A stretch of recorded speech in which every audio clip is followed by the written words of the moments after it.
বিনিকে স্কুলে দিয়ে চলে এসেছি, আর এই সময়টাই হচ্ছে আমার নিজস্ব সময়, যখন আমি শান্তিপূর্ণভাবে নিজের যে কোনো কাজ যা কিছু ইচ্ছা মতো করতে পারি, সেটা ঘর গোছানো হোক, রান্না হোক বা যে কোনো ধরনের কাজই করতে পারি, কারণ এই সময় আমাকে ডিস্টার্ব করার মতো কেউ থাকে না। ৯টা থেকে মোটামুটি ১টা অবধি আমার নিজস্ব সময়টা। আর আজকের ওয়েদার সেটা তো দেখালামই, বৃষ্টি হচ্ছে না কিন্তু মাঝে মাঝে রোদ উঠছে, আবার আকাশটা মেঘলাও হয়ে আছে। আর এখন আমি কিছু একটা ব্রেকফাস্ট বানাবো, তার আগে ভাবলাম এখানে একটা ক্যান্ডেল লাইট আর একটা ধূপ জ্বালিয়ে দিই।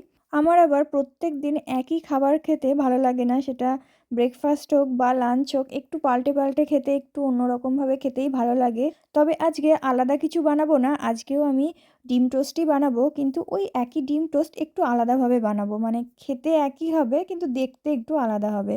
তবে হ্যাঁ, ডিম টোস্টে আমার কোনো অরুচি নেই, এটা আমার প্রত্যেকদিন খেতেও ভালো লাগে। আর বাইরের এই গাছগুলো কীরকম জোরে জোরে নড়ছে দেখো, প্রচণ্ড বাইরে হাওয়া বইছে, মানে ঝোড়ো হাওয়া যাকে বলে, এটা এখানে কমন মাঝে মাঝেই হয়ে থাকে।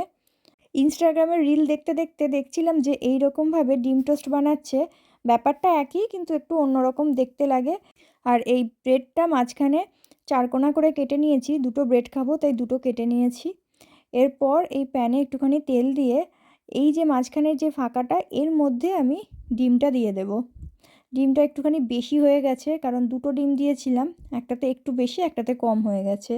তো একটুখানি পর ওই উপরের যে কাটা অংশটা ওটা দিয়ে দেব। দেখতে বেশ ভালো লাগছে, আর কিছুই না, ব্যাপারটা একই, একটুখানি অন্যরকমভাবে খাওয়া আর কি।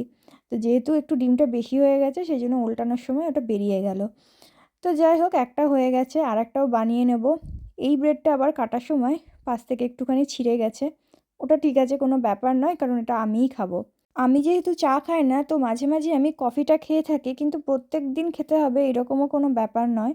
কিন্তু আজকাল আমার কোল্ড কফি খেতে ভীষণ ভালো লাগছে, ওই একদিন বানিয়েছিলাম, তারপরে আজকেও ভাবলাম যে আজকেও কোল্ড কফিই খাই। জানি না কেন কোল্ড কফি খেতে ইচ্ছা করছে, কারণ আজকে যথেষ্ট ঠান্ডাই আছে, গরম সেই রকম নেই, কারণ এখানে তো ওই রকম গরম পড়ে না যেটা আমাদের ইন্ডিয়াতে পড়ে। আর উপরের এই ফ্যানাটা কি সুন্দর দেখতে হয়েছে, দেখেই বেশ ভালো লাগছে। তো যাই হোক, নিজের জন্যেই সাজিয়ে গুছিয়ে সুন্দর করে খাবার নিয়ে নিয়েছি। সব সময় তো নিজের জন্য এত সাজিয়ে গুছিয়ে খাওয়া হয় না, তবে হ্যাঁ, মাঝে মাঝে আজকাল আমি চেষ্টা করি নিজের জন্য নিজের পছন্দের জিনিসটা সাজিয়ে গুছিয়ে করতে বা খেতে।